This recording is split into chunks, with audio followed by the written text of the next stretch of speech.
बोकारो जिले के चास कॉलेज का 50 साल पूरा होने वाला है। इस कॉलेज में 7,000 छात्रों का नामांकन है। इस साल आपको बता दें कि सेशन में ही 1200 छात्रों को दाखिला हुआ है, लेकिन इस कॉलेज में संस्कृत, जियोलॉजी और सोशोलॉजी और साइकोलॉजी, बांग्ला, उर्दू, खोटा, कुरमाली जैसी विषयों के एक भी शिक्षक नहीं है। जब शिक्षक शून्य है तो पढ़ाई भी शून्य ही होगी। ये शून्य ही इस व्यवस्था की सच्चाई है। इस पर बनी एक रिपोर्ट देखिए।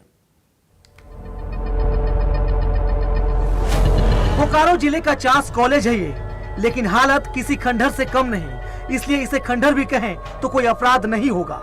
बात इतनी ही खत्म नहीं होती। इस कॉलेज का ढांचा ही कमजोर नहीं है, बल्कि इस कॉलेज का सिस्टम और पूरी व्यवस्था ही यहाँ जीरो यानी शून्य दिखती है। संस्कृत से लेकर जियोलॉजी, सोशोलॉजी, साइकोलॉजी, खोटा, कुरमाली, उर्दू सहित कई विषयों के शिक्षक यहाँ शून्य हैं। जब शिक्षक शून्य हैं तो शिक्षा भी शून्य होगी। समस्याएं तो बहुत ज़्यादा है, पर हमारे लिए सबसे बड़ी समस्या, सबसे बड़ी चुनौती यही है कि हमारे यहाँ शिक्षक नहीं है। अगर हम कॉलेज आए भी, कोई सुविधा, सबसे मूलभूत सुविधाएं तो है नहीं। उसके बावजूद भी अगर हम कॉलेज आते हैं तो सबसे मेन जो है, हमारे पास शिक्षक तो होने चाहिए। मैं कॉलेज आऊँगी तो मैं क्यों आऊँगी? पढ़ने के लिए आऊँगी।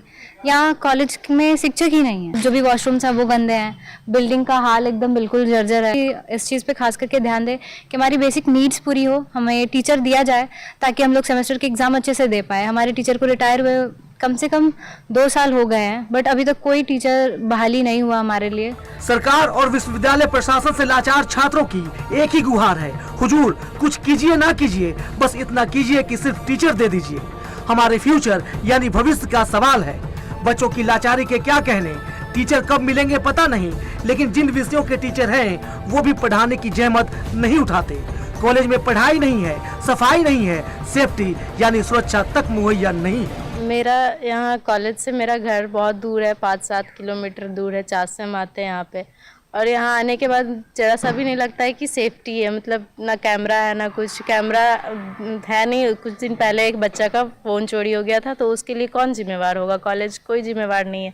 तो वही हम चाहते हैं कि थोड़ा कैमरा का भी सुविधा हो, लाइट वाइट लगे। लाइट भी नहीं है कहीं भी, क्लास नहीं होता है। 1-2 दिन क्लास हुआ था, आए थे, उसके बाद क्लास नहीं हुआ।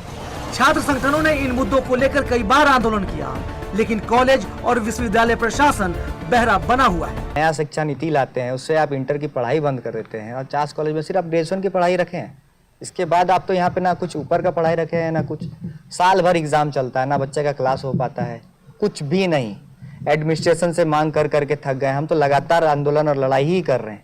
आखिर कब तक लड़ाई करें? कब तक हमको ये मौलिक सुविधा मिलेगा? कॉलेज के प्रिंसिपल अपनी लाचारी जाहिर कर रहे हैं। साल दर साल शिक्षक रिटायर हो रहे हैं। नए शिक्षकों के लिए आवेदन पत्रों का पुलिंदा BBMQ यूनिवर्सिटी प्रशासन के पास भेजा जा चुका है, लेकिन विश्वविद्यालय है जो कॉलेज में शिक्षक नहीं भेज रहा।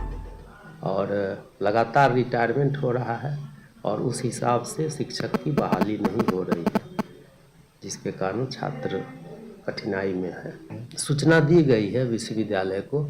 अभी हाल में ही 1 दिन पहले भी विश्वविद्यालय से आग्रह किया गया है कि हमारे यहाँ शिक्षकों की कमी है, जिसके कारण छात्र कठिनाई का सामना कर रहे हैं। तो विश्वविद्यालय भी इस पर कुछ निर्णय लेगा। चास कॉलेज का अपना इतिहास है। इस कॉलेज ने देश को कई प्रशासनिक पदाधिकारी दिए। दिवंगत शिबू सोरेन के दिवंगत बेटे दुर्गा सोरेन इसी कॉलेज के छात्र रहे हैं।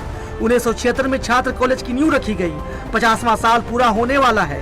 ये कॉलेज धरोहर के रूप में स्थापित होना चाहिए था, लेकिन सरकार और BBMQ विश्वविद्यालय प्रशासन की उदासीनता से सारी आकांक्षाएं ही धरी की धरी रह गई। बोकारो से TV45 के लिए अमरनाथ पोद्दार की रिपोर्ट।